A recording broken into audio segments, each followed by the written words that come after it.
नमस्कार. मी सचिन मांडवलकर, महाराष्ट्र नवनिर्माण सेना रस्ते साधन सुविधा आस्थापना पुणे जिल्हा अध्यक्ष. आपण आज आलो आहे आयर्बीच्या टोल नाक्याच्या बाजूला, जी उर्से टोल नाका. ह्या उर्से टोल नाक्याच्या बाजूला आज आपण बघतो इथं की ड्रेनेजचं पाणी हे 24 तास अशा पद्धतीने फ्लोमध्ये चालू आहे. हेच पाणी आपण बघितलं पुढं तर आपल्याला नदीला जाते.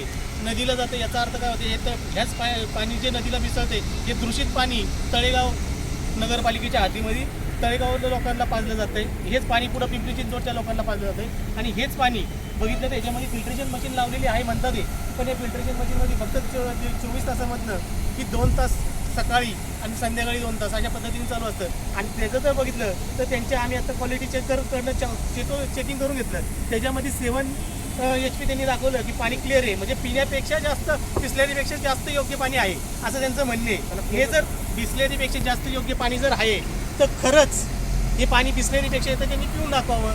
आणि त्यांनी जर सांगितलं आम्हाला की आम्ही आत्तापर्यंत हे फिल्टर करून पाणी जाते, ड्रेनेजचं आमच्याकडनं आत्तापर्यंत काही घाण जात नाही आहे. आता याच्यामध्ये आम्ही बघितलं, येताना जर सगळं चौकशी पुढं आपण तुम्हाला दाखवतच आहे अजून की हे 24 तास जर पाणी गेलं तर ह्या पाण्याचा किती दूषित परिणाम, म्हणजे नदीमधले पाणी म्हणजे सगळे मासे त्याच्याने मरत आहेत.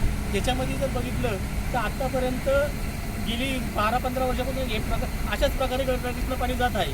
आणि हे जर पाणी असं जर जात असेल आणि तळेगाव नागरिकांच्या किंवा पिंपरी चिंचवडच्या नागरिकांच्या जीवाशी खेळत असेल तर ह्या विरोधात आम्ही येत्या 8 दिवसामध्ये आंदोलन छेडतो आहे. आणि MSRDCला आम्ही याच्याबद्दल अधिकारात माहिती मागवली, पण त्यांची काही प्रतिक्रिया नीट येत नाही आहे. आणि ते म्हणतात एक लोकांच्या जीविताशी आम्ही तिथं प्लॅन्ट लावलेला आहे आणि तो प्लॅन्ट 24 तास चालू आहे, तर त्यांनी आम्हाला या प्लॅन्टची माहिती द्यावी आणि या पाण्याबद्दल आम्हाला सविस्तर त्यांनी जे काय आहे त्याचा रिपोर्ट आम्हाला त्यांनी द्यावा.